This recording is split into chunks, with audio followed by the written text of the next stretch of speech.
5 years with Sarah had seemed picture perfect until that night. The home invasion left me with a broken leg and a painful recovery ahead, but I felt proud to have protected our home despite the intruders getting away. Something changed in Sarah's behavior after my injury, though. The way she looked at me shifted from admiration to something colder. I just couldn't place it until that afternoon, when I woke up from my pain medication nap and heard her voice floating from the kitchen. Her words cut deeper than the break in my femur ever could. Before I continue this painful story, let me know where you're watching from in the comments. Hit like and subscribe if you've ever discovered someone's true feelings when they thought you couldn't hear. I was 35 years old when it happened, a construction project manager with a comfortable life in suburban Ohio. Sarah and I had been married for 5 years. No kids yet, but we'd been talking about starting a family soon. We lived in a nice 2-story colonial in a good neighborhood where break-ins were practically unheard of. At least that's what I thought until that night in October. It was just after 2 in the morning when I heard the noise downstairs. Sarah was sound asleep beside me, her blonde hair splayed across the pillow, completely oblivious to the sound that had jarred me awake. At first I thought it might be our cat Jasper knocking something over, but then I heard it again. A distinct creak from the floorboard near our back door, one I recognized because it always announced visitors entering our kitchen. Someone was in our house. I quietly slipped out of bed, grabbing the baseball bat I kept in our closet. Sarah stirred slightly but didn't wake up. I decided not to alarm her yet, not until I knew what we were dealing with. The hallway was dark as I crept toward the stairs. Our security system should have alerted us to any break-in, but later I would discover they had cut the phone line and disabled the control panel. Professional job. As I descended the stairs, I could make out shadows moving in our living room. 2 figures, both dressed in black, with ski masks. One was going through our entertainment center, while the other was stuffing items into a bag. The moonlight through our front window provided just enough illumination for me to see them, but not enough for them to notice me. I should have called the police right then. That would have been the smart move. But something primal took over, a protective instinct I didn't know I possessed. This was my home. My wife was sleeping upstairs. These people had violated our sanctuary. I flipped the light switch, and both intruders spun toward me. One was tall and lanky, the other shorter but muscular. The tall one immediately reached for what looked like a weapon in his waistband. "Get out of my house now," I said, my voice surprisingly steady, despite the adrenaline coursing through me. "Just walk away, man," the shorter one said. "Nobody needs to get hurt here." But I couldn't walk away. Not with Sarah upstairs.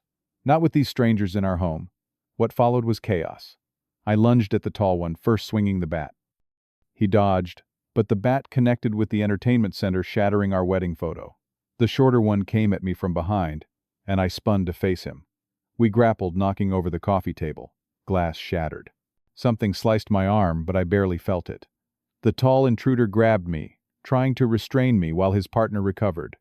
We struggled, crashing into walls, knocking pictures to the floor.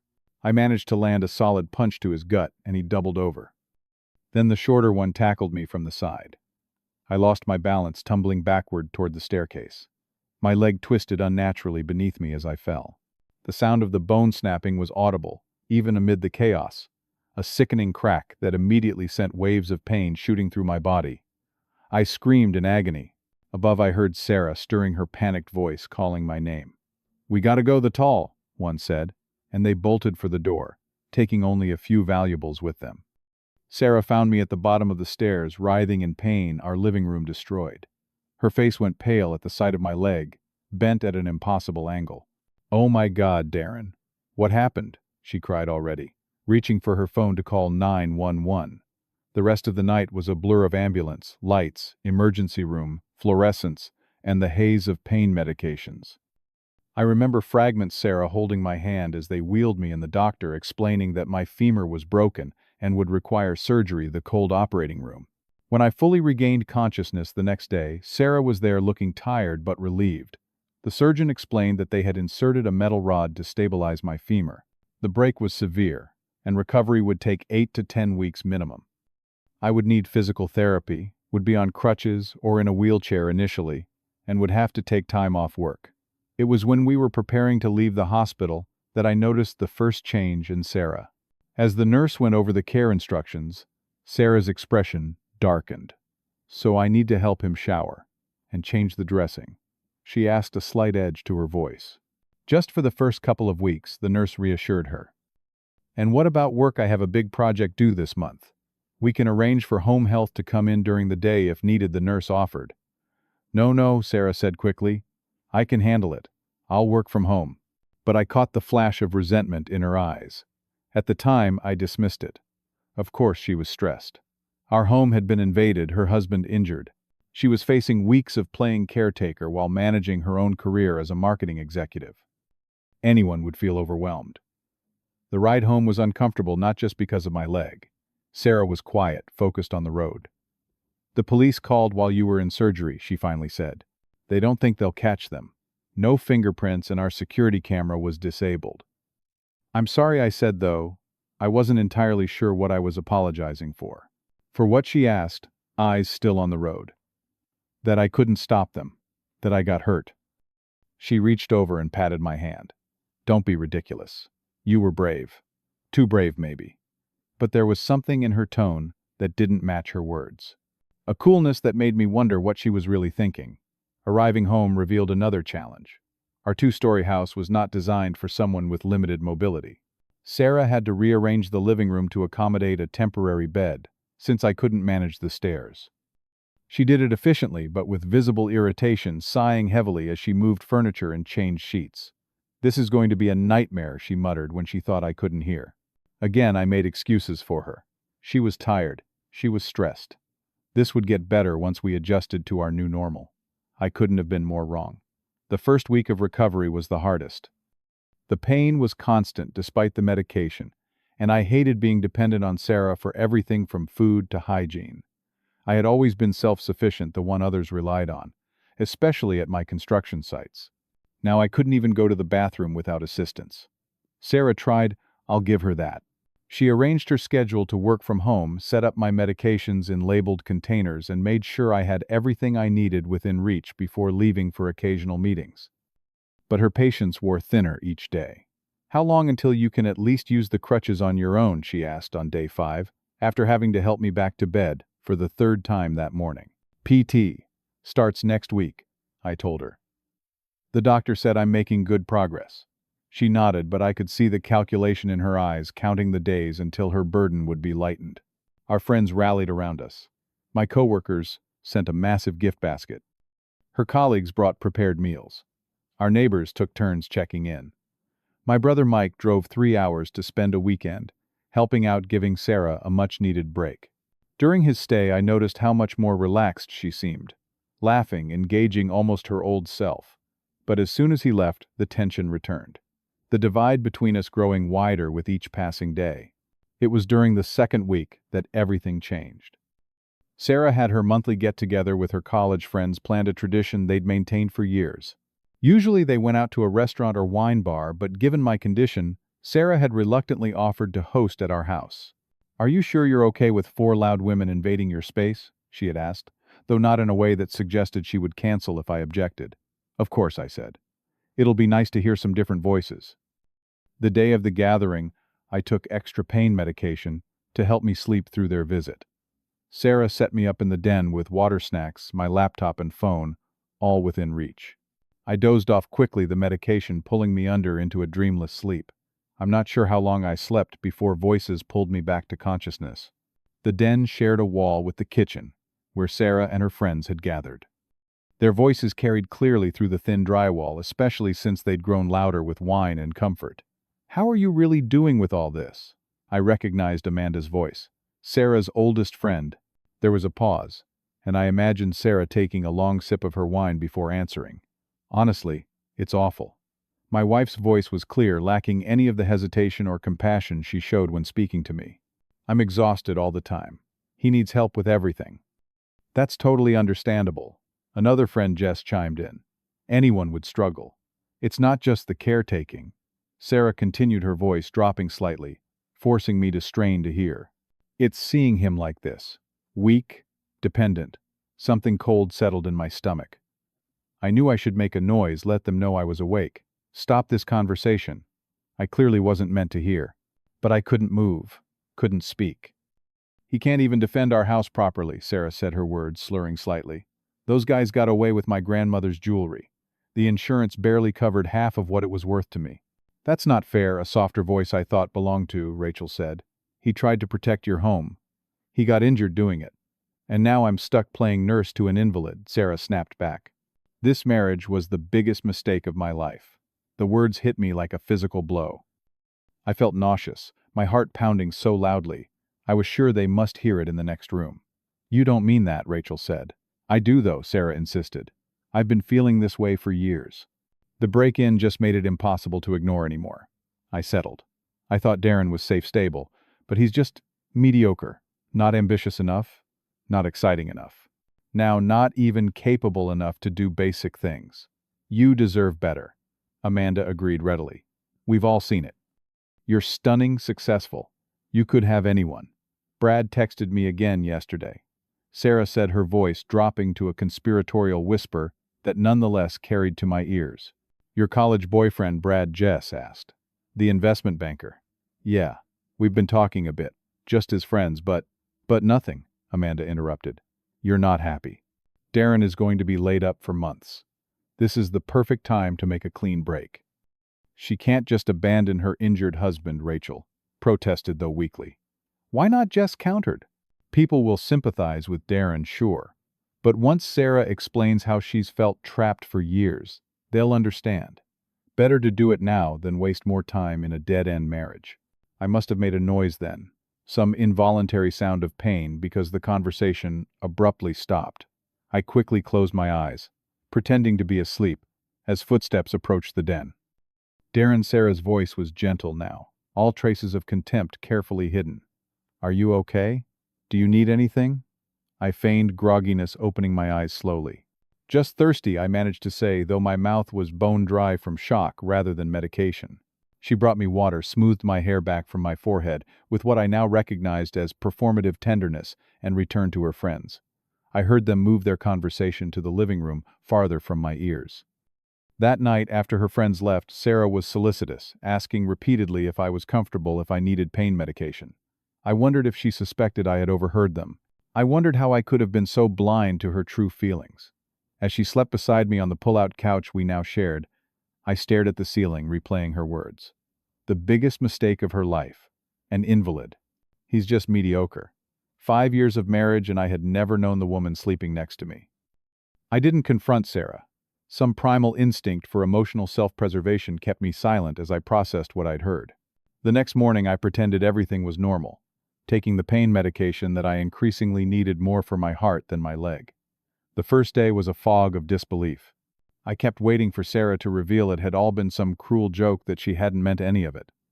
But as she moved around our home sighing when she thought I couldn't hear, checking her phone with a secretive smile, the truth settled in my bones alongside the metal rod holding my femur together. By the second day, disbelief had hardened into determination. I wasn't going to beg someone to love me who saw me as a burden, a mistake. But I also wasn't going to confront her while I was physically vulnerable and dependent on her care. I needed a plan. While Sarah was in the shower, I texted my friend James, an attorney who specialized in family law. I kept the message vague. Need legal advice on a personal matter. Can you call when you have privacy? James called that afternoon while Sarah was on a work call. I kept my voice low, moving as far from our home office as my wheelchair would allow. I need to know my options for divorce. I said the words feeling strange on my tongue. There was a pause. Are you sure, Darin? I know things are rough with the injury.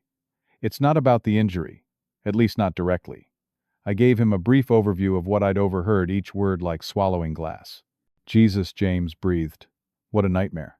Okay, here's what we need to do. He laid out the initial steps: documenting assets, securing personal items and documents, understanding the financial picture. He advised against confronting Sarah until I was in a stronger position both physically and legally. If you need a place to go, my guest house is accessible, he offered. Thanks, but I have another option in mind. After hanging up, I called my brother Mike. Unlike James, I didn't have to explain much. Mike had always been perceptive, and he'd noticed the dynamics between Sarah and me during his visit. I never liked her, he admitted. But I kept my mouth shut because you seemed happy. I thought I was, I said quietly. What do you need from me? A place to stay, temporarily help moving some things, and absolute discretion. Done, done, and done. The next call was to my bank, where I learned something that shouldn't have surprised me but still felt like another betrayal. Over the past year, Sarah had been transferring small amounts from our joint account to a personal account I knew nothing about. Not enough to trigger my attention when I reviewed our monthly statements, but substantial in total, over $20,000. My final call was to a private investigator recommended by James. I gave him Brad's name, and what little information I had gleaned from the overheard conversation. Within 24 hours, he had confirmation. Sarah and Brad had met for lunch twice in the past month, with text message exchanges suggesting an emotional affair at minimum. With each revelation, my resolve strengthened. The physical pain in my leg seemed distant compared to the burning determination growing in my chest. On the third morning, I set my plan in motion. I had already secured my personal documents, transferring them to a lockbox Mike had retrieved for me. I had opened a new bank account, transferred my portion of our joint funds, and begun the process of redirecting my direct deposit. Through friends and a very understanding supervisor, I had arranged for extended medical leave and the continuation of my health insurance. All that remained was the actual separation. Sarah had a standing hair appointment every Wednesday afternoon. It was the one part of her schedule she refused to adjust, even with my injury. A home health aide came for those 3 hours, a kindly older woman named Beatrice, who had no connection to our social circle, and therefore no reason to report back to Sarah about my activities. This particular Wednesday, as soon as Sarah's car left the driveway, I asked Beatrice to help me make a few phone calls for surprise anniversary plans. She was delighted to assist, unaware that what she was witnessing was the dismantling of a marriage rather than a celebration of one. Mike arrived first with 2 friends and a rental truck. They worked quickly, efficiently, taking only what was undeniably mine: clothes, personal effects, family heirlooms I had brought to the marriage. I had decided to leave all the furniture, all the wedding gifts, anything that could be considered jointly acquired. The last items into the truck were photos. Not our wedding album or couple pictures, but the ones that predated Sarah: family photos, childhood memories, the heritage that belonged solely to me. I left behind the framed life we had constructed together. It was as false as her affection had been. As Mike and his friends finished loading, I wheeled myself around our home one final time. Despite everything, there was grief in this leaving. Not for Sarah, but for the dream I had invested in, the future I had believed in. On the dining room table, I left 4 items: divorce papers already prepared by James' bank statements, showing her secret account photos the investigator had taken of her meetings with Brad, and a letter. The letter was brief, dignified. I explained that I had overheard her conversation with her friends, that I knew about Brad, that I understood she had been unhappy, and now she was free to pursue whatever life she truly wanted. I did not rage. I did not beg. I simply acknowledged that the marriage we both thought we had never truly existed, and it was time to stop pretending. I placed my house keys and wedding ring beside the letter. Beatrice helped me into the wheelchair-accessible taxi Mike had arranged, thinking I was going to a doctor's appointment. I didn't correct her. Some lies are merciful. "Will you be back for dinner?" she asked, concerned. "No," I said. "But thank you for everything, Beatrice." As the taxi pulled away from the house I had thought would be my forever home, I felt a strange lightness despite the pain in my leg and heart. Whatever came next would at least be honest. Sarah found the dining room table at 4:30 that afternoon. I know because that's when my phone began vibrating continuously with her calls. I didn't answer. By sunset, she had called 13 times and left 7 voicemails that traced an emotional journey from outrage to disbelief to pleading. "How dare you do this without talking to me first? You can't just leave Darin. You're injured. You need me. Please call me back. We need to discuss this like adults. Whatever you think you heard, you misunderstood. Please come home. I'm sorry. I was frustrated and said things I didn't mean. Everyone vents to their friends. Where are you? I'm worried sick.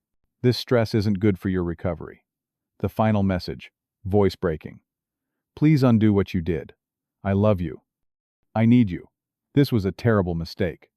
The texts followed a similar pattern, escalating to threats of self-harm that prompted me to contact her sister to check on her.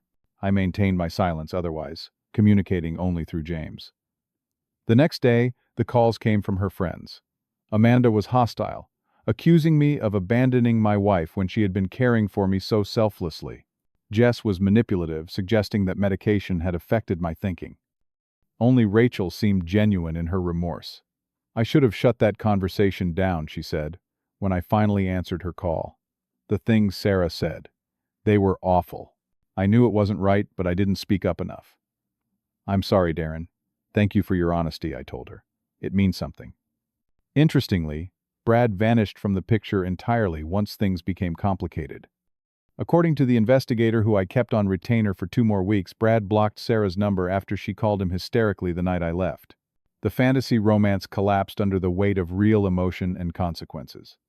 My recovery continued at Mike's house, where his wife Jenny brought me to physical therapy appointments and helped adjust my care plan. My surgeon was concerned about the sudden change in living situation, but acknowledged that my recovery was progressing well despite the emotional turmoil. Sometimes the body heals more efficiently when the mind is clear, he observed during a follow-up appointment. Whatever you're doing, keep it up. What I was doing was rebuilding. Not just my physical strength, but my understanding of who I was outside of Sarah's perception. I started therapy recognizing that while Sarah's betrayal was not my fault, I had ignored red flags and allowed myself to be diminished in subtle ways throughout our marriage. As weeks passed, I graduated from wheelchair to walker to crutches. Each physical milestone felt symbolic of my emotional recovery as well. Sarah's attempts to contact me grew less frequent, but more desperate. Through James, she offered reconciliation couples therapy a fresh start. I declined each overture. The divorce proceeded without contestation. Sarah ultimately recognized that the evidence of her emotional affair and financial deception left her little leverage. In the end, our separation of assets was straightforward. I took nothing that wasn't clearly mine, and she kept the house along with its remaining mortgage. The day my divorce became final was the same day my orthopedist removed my cast. The symmetry wasn't lost on me. I stood in his office tentatively, putting weight on the healed leg, feeling the weakness but also the potential for strength to return. How does it feel? The doctor asked. Different, I said, but better. A year after the break-in, I was fully recovered physically and working at a new firm that had pursued me specifically for my project management skills. I had purchased a small but comfortable ranch-style home, all on one level. My brother joked that it was ex-wife proof, but we both knew it was more than that. It was a space that was entirely mine, designed around my preferences rather than compromises. I ran into Sarah only once in that year. At a grocery store of all places. Mundane and unexpected. She looked thinner, tense, the confident glow, I remembered, diminished. When she saw me, she froze by the produce section, clutching a bundle of kale like a shield. Darin, she said, you look good. Thank you, I replied, meaning it. How are you, Sarah, managing? She hesitated then, added, I'm sorry. For everything. I was wrong about so many things. I nodded, accepting her apology without needing to extend our conversation. I wish you well, I said, and meant that too. As I walked away, my formerly broken leg supporting me, with only the slightest twinge, I realized I felt no bitterness toward her. What would be the point? Her words had freed me from a falsehood. Her cruelty had been a twisted gift, revealing a truth I might have taken years more to discover on my own. I learned that protecting your dignity sometimes means walking away from people who cannot see your worth. That hearing difficult truths, while painful, saves us from living comfortable lies. That recovery isn't just about healing what's broken, but building something stronger in its place. Have you ever had to make a difficult decision that ultimately saved you from something worse? Share your story in the comments. If this resonated with you, please like, subscribe, and share with someone who might need to hear that it's never too late to stand up for yourself. Thank you for joining me on this journey of healing, and remember, sometimes what breaks us creates the space for something better to grow.